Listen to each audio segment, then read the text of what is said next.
Apa kabar pemirsa? Kembali kami perbaharui informasi Anda dengan sejumlah berita seputar Sulawesi Tenggara dan dunia yang dirangkum tim redaksi kami. Bersama saya, Reski Amalia dalam program Make.TV News. Tidak terlena dengan kondisi kategori wilayah yang aman, terkait kasus pandemi COVID-19, pemerintah Kabupaten Kolaka Timur tetap memperketat protokol kesehatan dan pelayanan publik sesuai standar pandemi COVID-19.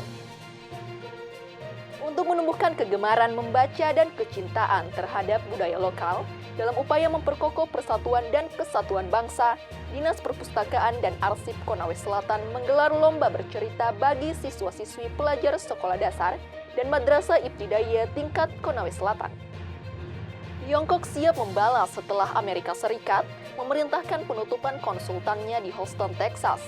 Rabu waktu Texas masih ada lalu lalang manusia di kantor perwakilan tersebut. Meski Jumat mendatang, Amerika Serikat meminta dikosongkan. Tidak terlena dengan kondisi kategori wilayah yang aman, terkait kasus pandemi COVID-19, pemerintah Kabupaten Kolaka Timur tetap memperketat penerapan protokol kesehatan dan pelayanan publik sesuai standar pandemi COVID-19. Di tengah pandemi COVID-19, banyak wilayah khususnya di Sulawesi Tenggara yang cukup merasakan dampak yang cukup memprihatinkan. Namun, di kondisi keterpurukan inilah, dibutuhkan kreativitas pimpinan daerah dan jajaran agar roda pembangunan tetap berjalan meski dengan kondisi yang sedikit berbeda dengan masa aktivitas normal.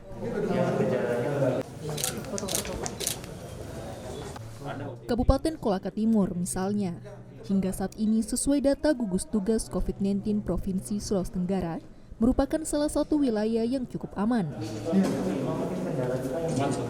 Pemda dan masyarakat terus bersinergi sehingga sosialisasi dan kampanye terkait pandemi COVID-19 cukup gencar dilakukan sehingga Kolaka Timur hingga saat ini termasuk wilayah yang cukup aman terkait kasus pandemi COVID-19.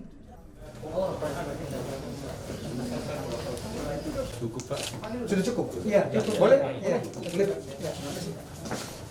Pemerintah daerah dalam hal Pak Bupati di setiap saat melakukan kunjungan itu selalu menyampaikan kepada masyarakat bahwa ingat bahwa hari ini kita berada di suasana pandemi, ada hal-hal yang mesti kita harus patuhi dan ikuti dan itu terus digaungkan.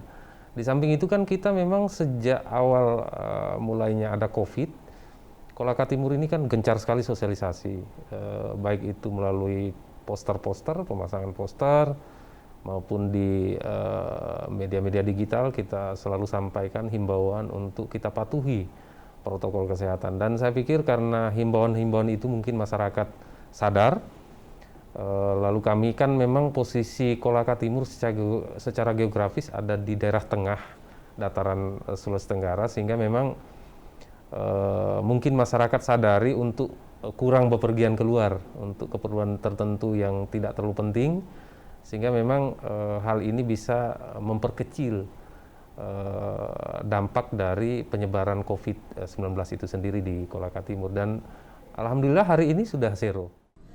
Meski demikian, Pemkab dan masyarakat Koltim tidak terlena dengan status tersebut, karena mereka paham musibah bisa datang kapanpun sehingga sikap dan penerapan pencegahan dengan mengedepankan protokol kesehatan cukup ketat diberlakukan di wilayah ini.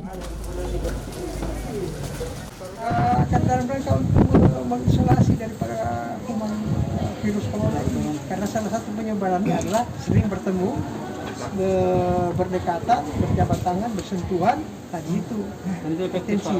Lebih efektif adalah mereka kita rumahkan untuk tidak sekolah dan tidak boleh keluar dari rumah. Hari ini kita sudah zero semua, baik itu yang terkonfirmasi positif sudah zero, ODP sudah zero, OTG sudah zero, dan PDP juga sudah zero. Jadi secara keseluruhan sudah zero. Walaupun sebenarnya dari kriteria itu tidak bersamaan zeronya. Kalau yang terkonfirmasi positif itu kurang lebih sejak tanggal 8 Juli sudah zero. Kalau ODP dan OTG itu kurang lebih sekitar minggu lalu, ya kurang lebih sekitar tanggal 13-15an itu baru zero. Hingga rilis gugus tugas COVID-19 Provinsi Sulawesi Tenggara, pertanggal 22 Juli 2020 tercatat Kolaka Timur pada posisi zero kasus untuk semua kategori pasien COVID-19, dan hingga saat ini pula Bupati bersama jajaran tetap konsisten memperketat penerapan standar protokol kesehatan di sekitar lingkungan masyarakat, khususnya ruang-ruang publik.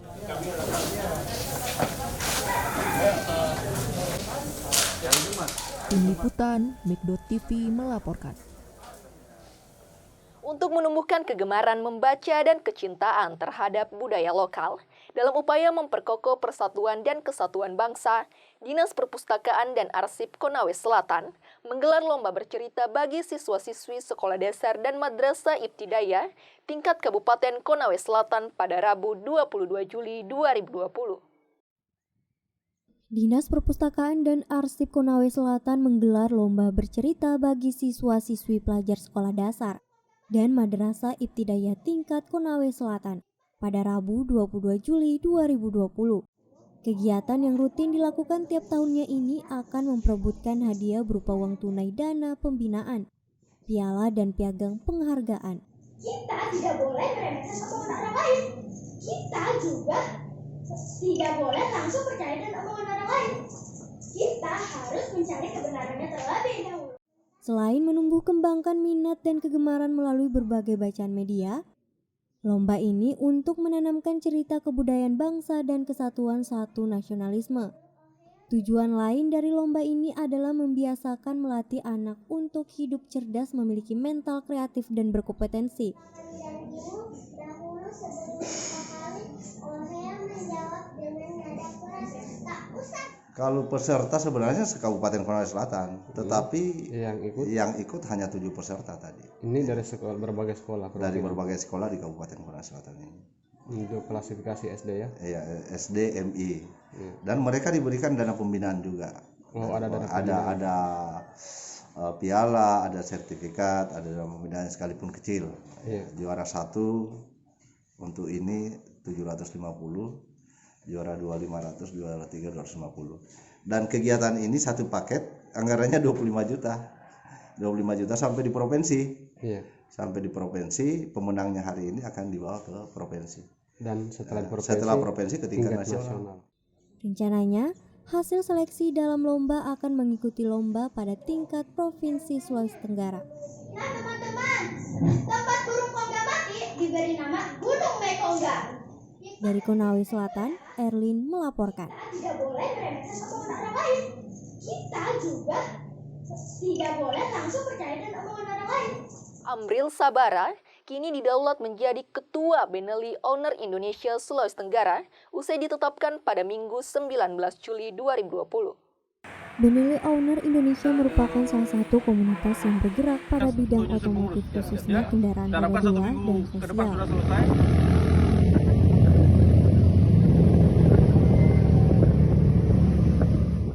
Rencananya dalam waktu dekat segera membentuk pengurusan Benelli Owner Indonesia Sulawesi Tenggara sehingga kegiatan sosial dapat dilaksanakan. Saya sudah terpilih menjadi Ketua Benelli Owners Indonesia Sulawesi Tenggara dan kita bentuk pengurus dan terutama kegiatan-kegiatan sosial yang kita lakukan seperti kita lihat ada korban bencana alam, saudara-saudara kita yang ada di Sulawesi Tenggara ini, ya kita akan buat donasi untuk khususnya anggota Benelli Owners Indonesia Sulawesi Tenggara untuk disalurkan kepada korban bencana alam. Pada dasarnya sih kita lebih ke kegiatan sosial, ya, dan kegiatan-kegiatan positif di klub Benelli Owners Indonesia Sulawesi Tenggara. Ya, bakti sosial itu kita yang tadi saya sebutkan saluran untuk saudara-saudara kita yang terkena bencana alam banjir, dan kita mungkin kegiatan-kegiatan kita seperti donor darah yang bekerja sama dengan instansi pemerintah di Sulawesi Tenggara ini. Benelli Owner Indonesia Sulawesi Tenggara saat ini telah memiliki anggota 200 orang Bagi masyarakat yang ingin bergabung harus memenuhi beberapa syarat, salah satunya memiliki kendaraan Benelli. Ya, kalau gabung di klub Benelli ini memang harus punya unit motor. Jadi kita harapkan kepada seluruh masyarakat Sulawesi Tenggara, mari sama-sama bergabung ke klub Benelli Owners Indonesia Sulawesi Tenggara. Ya, kalau harapan kami atau saya sebagai ketua, kita selalu solid dan moto kita adalah satukan perbedaan demi persatuan. Dari Kendari, Taswin Tahang, Megdo TV melaporkan. Puncak peringatan Hari Bakti Adiaksa ke-60, Kejaksaan Negeri Cineponto, Sulawesi Selatan berlangsung secara virtual di tengah pandemi COVID-19. Selengkapnya usai jeda berikut ini, tetaplah bersama kami di Megdo TV News.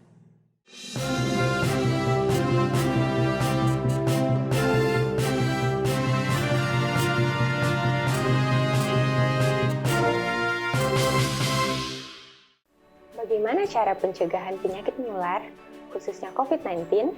Berikut hal yang bisa dilakukan.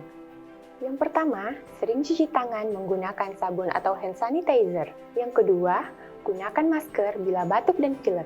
Yang ketiga, konsumsi gizi seimbang. Yang keempat, rajin olahraga yang cukup. Yang kelima, terapkan social distancing. Yang keenam, hindari keramaian, apalagi kontak fisik dengan orang lain. Yang ketujuh, jika batuk, pilek, dan sesak nafas, segera ke fasilitas kesehatan.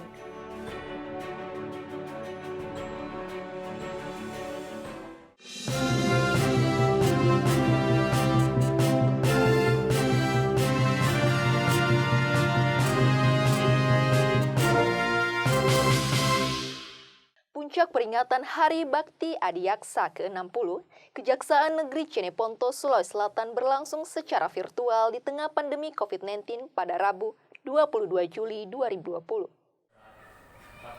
Peringatan Hari Bakti Adiaksa ke-60 berlangsung di seluruh Indonesia dengan Inspektur Upacara Jaksa Agung Republik Indonesia Burhanuddin. Dalam pelaksanaan ini tetap mengedepankan protokol kesehatan. Peringatan Hari Bakti Adiaksa ini juga dilaksanakan di Kejaksaan Negeri Cineponto, Sulawesi Selatan, namun pelaksanaannya secara virtual. Kepala Kejaksaan Negeri Cineponto Ramadi Agus menyebut, pihaknya akan terus bergerak dan berkarya untuk masyarakat Cineponto. Saat ini mencanangkan zona integritas menuju wilayah bebas dari korupsi dan wilayah birokrasi dan bersih melayani. Ada beberapa yang sedang kita bangun, termasuk dalam tahun ini adalah membangun zona integritas menuju wilayah bebas dari korupsi, WBK, dan wilayah birokrasi bersih melayani, WBBM. Jadi dalam tahun ini kami sedang membangun ZI, WBK, WBBM. Ada beberapa yang sudah kita bangun, baik dari sarana prasarana, mungkin bisa dilihat. Di sini kita punya teras aspirasi, jadi masyarakat yang ingin menyampaikan aspirasi juga bisa menyampaikan, diterima di teras aspirasi. Kemudian juga pada beberapa bidang di Kejaksaan Negeri Cineponto, misalnya bidang barang bukti dan pengelolaan barang bukti dan barang rampasan, punya fasilitas untuk pengantaran barang bukti secara gratis. Jadi barang bukti yang telah inkrah akan diantar ke rumah secara gratis. Kemudian juga beberapa di antaranya sudah berjalan, misalnya sarana dan prasarana seperti adanya teras aspirasi. Masyarakat bisa menyalurkan aspirasinya melalui sarana teras aspirasi di Kejaksaan Negeri Cineponto. Selain itu, juga memberikan layanan pengantaran gratis kepada warga berupa barang bukti yang mempunyai kekuatan hukum tetap atau inkrah. Termasuk pengguna kendaraan yang ditilang, pihak kejaksaan akan mengantarnya secara gratis. Kemudian juga kita mempunyai fasilitas di bidang tindak pidana umum dengan pengantaran tilang secara gratis. Kemudian juga di bidang intelijen juga kita punya media kinerja, yaitu dengan adanya program ngerujak. yaitu ngerumpi bareng jaksa yang dilaksanakan di Radio Turatea setiap hari Rabu pukul 10 sampai dengan pukul 11.30 di Radio Turatea 97,3 FM. Dan itu setiap minggunya disampaikan mengenai apa yang dilakukan oleh kejaksaan, kemudian masyarakat bisa berkomunikasi langsung, dan itu setiap bidang secara bergilir memberikan kinerja, menyampaikan kinerja kepada masyarakat Jeneponto. Samsul melaporkan dari Sulawesi Selatan.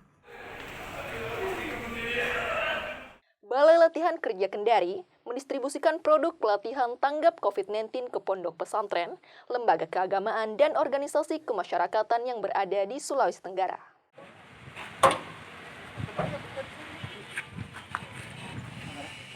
Pendistribusian produk tanggap COVID-19 oleh Balai Latihan Kerja Kendari dilakukan secara serentak bersama produk tanggap COVID-19 di 104 balai latihan kerja, baik BLK Unit Pelaksanaan Teknis Pusat, BLK Kabupaten, Kota, dan BLK Komunitas di seluruh Indonesia yang dipimpin Menteri Ketenagakerjaan Republik Indonesia, Ida Fauzia, melalui media aplikasi Zoom.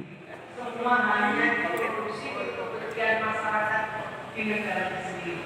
Pada saat itulah maka ikhlas dari bangsa Indonesia tidak bisa lagi mengandalkan impor pangan.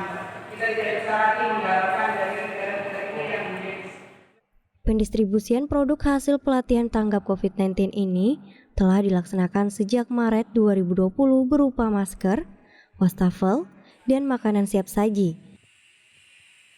Saat ini, Balai Latihan Kerja Kendari menyerahkan 15.000 masker dan 30 unit wastafel.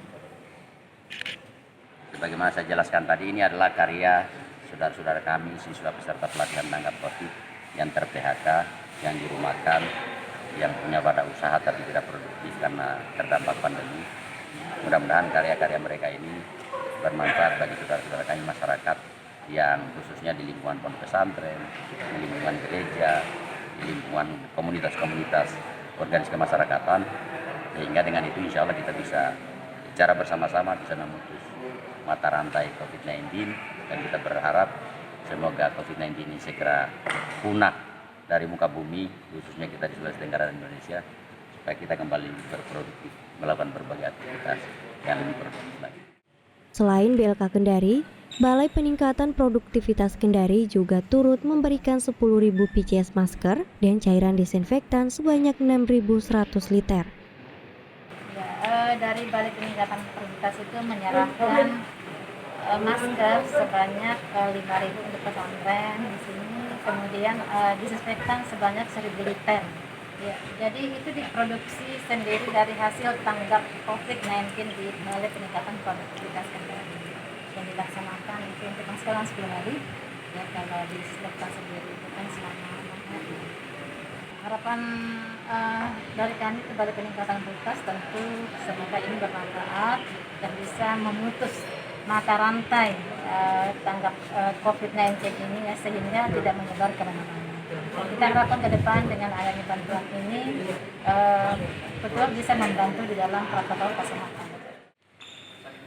Taswin Tahang, Megdo TV melaporkan. California termasuk negara bagian Amerika Serikat yang kembali mengalami peningkatan kasus positif COVID-19, sehingga kembali membatasi kegiatan usaha. Salah satunya adalah memperbolehkan salon, tempat manikur, dan semacamnya untuk melayani tamu hanya di udara terbuka dekat salon, termasuk di trotoar dan lapangan parkir.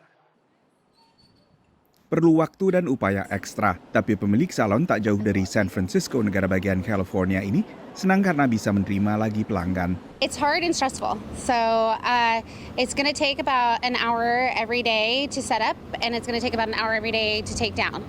And it takes multiple people to do it.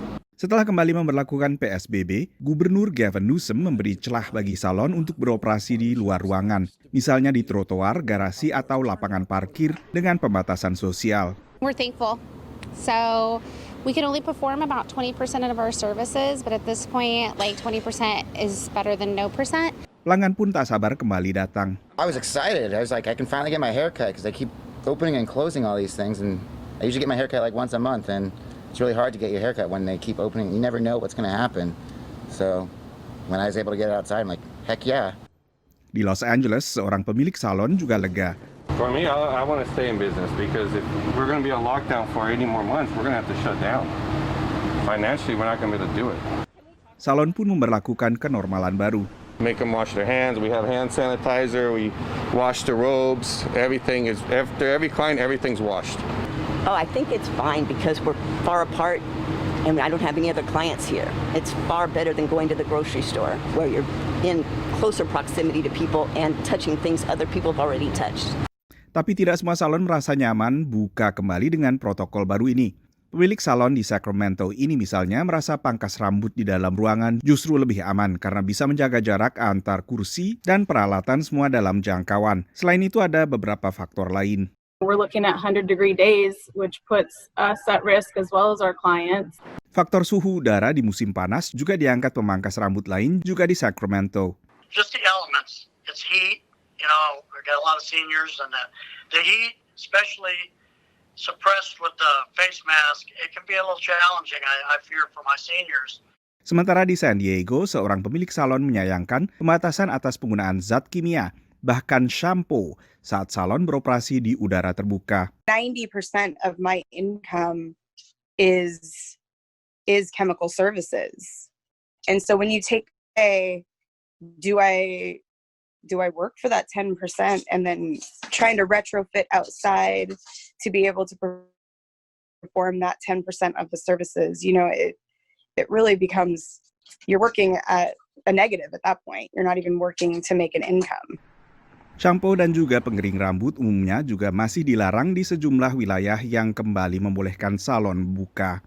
Pembukaan kembali salon memang tergantung aturan dari masing-masing daerah. Untuk daerah khusus ibu kota Washington DC misalnya, salon mulai dibuka kembali pada pembukaan kembali fase pertama akhir Mei. Lalu di New York, salon baru kembali dibuka pada pembukaan fase kedua pada Juni. Semua ini tergantung masukan dari kalangan medis dan tentunya data COVID-19 setempat. Dari Washington DC, saya Nova Purwadi dan tim VOA. Tiongkok siap membalas setelah Amerika Serikat memerintahkan penutupan konsultannya di Houston, Texas. Berita selengkapnya usai jeda berikut ini, tetaplah bersama kami di Mac.tv News.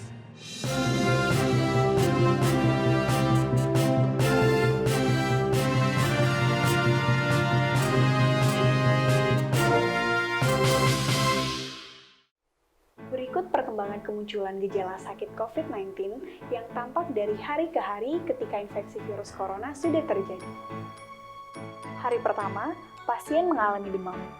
Beberapa di antara mereka juga mengalami kelelahan, nyeri otot, dan batuk kering. Sementara sebagian kecil lainnya mengalami diare atau mual 1 atau 2 hari sebelumnya.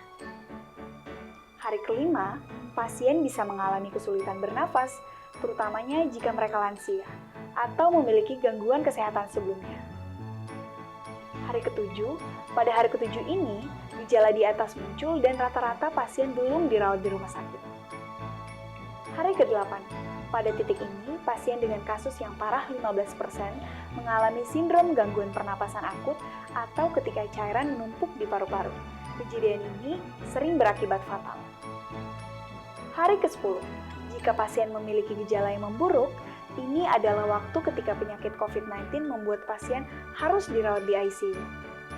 Pasien-pasien yang memiliki kondisi ini lebih mungkin memiliki sakit perut memburuk dan kehilangan nafsu makan, ketimbang mereka yang termasuk kasus ringan. Pada fase ini, tingkat kematian ditemukan hanya sekitaran 2%. Hari ke-17, rata-rata pasien yang pulih bisa keluar dari rumah sakit setelah 14 hari sampai 18 hari perawatan. Sultra cerdas untuk negeri.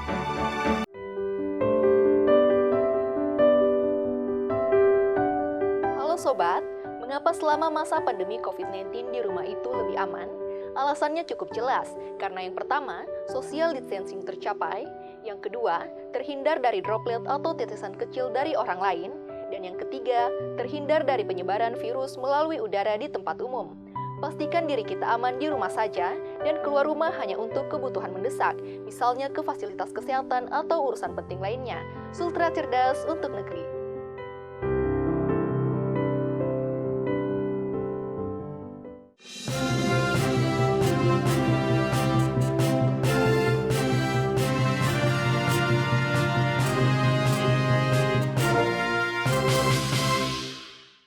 Tiongkok siap membalas setelah Amerika Serikat memerintahkan penutupan konsultannya di Houston, Texas.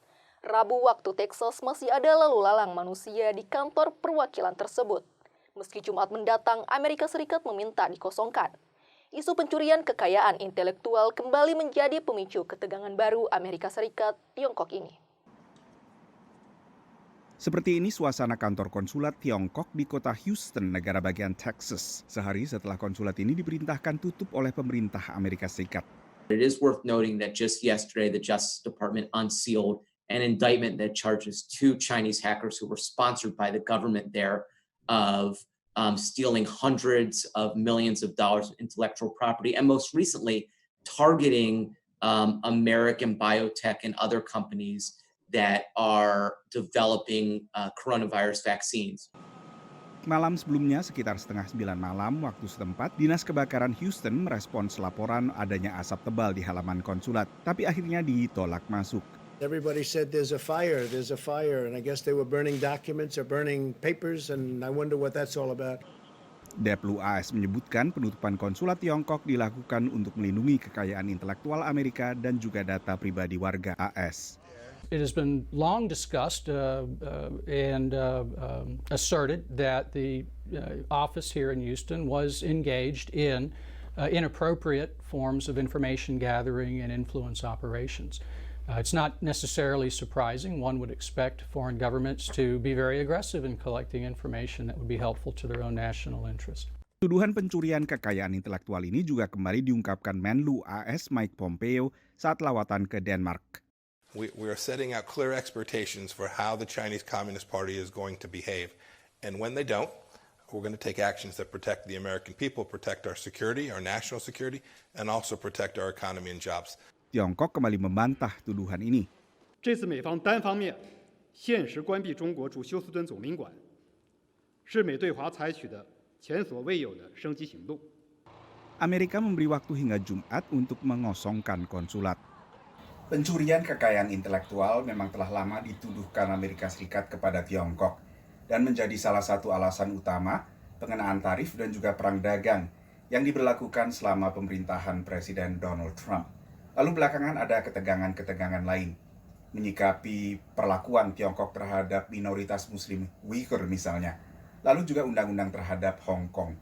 Dan yang terakhir adalah soal pandemi COVID-19 yang menurut Presiden Trump tidak akan separah ini bila ditangani dengan baik oleh Tiongkok saat pertama merebak. Dugaan pembakaran dokumen di konsulat Houston mengingatkan banyak orang akan pembakaran dokumen serupa di konsulat Rusia di San Francisco saat hubungan AS dan Rusia tegang pada 2017.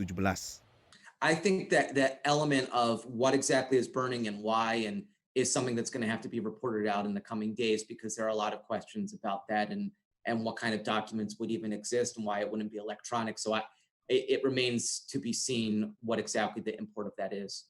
Selain berbagai isu keamanan dan ekonomi, AS dan Tiongkok juga terlibat persaingan pengembangan teknologi seluler 5G. Inggris baru saja mendukung posisi AS dan menolak peran raksasa elektronik Tiongkok, Huawei, dalam pengembangan 5G di negara itu. Dari Washington DC, Nova Purwadi, VOA. Informasi yang baru saja Anda saksikan menjadi penutup Make TV News hari ini. Saya Reski Amalia dan kru yang bertugas pamit undur diri. Assalamualaikum warahmatullahi wabarakatuh.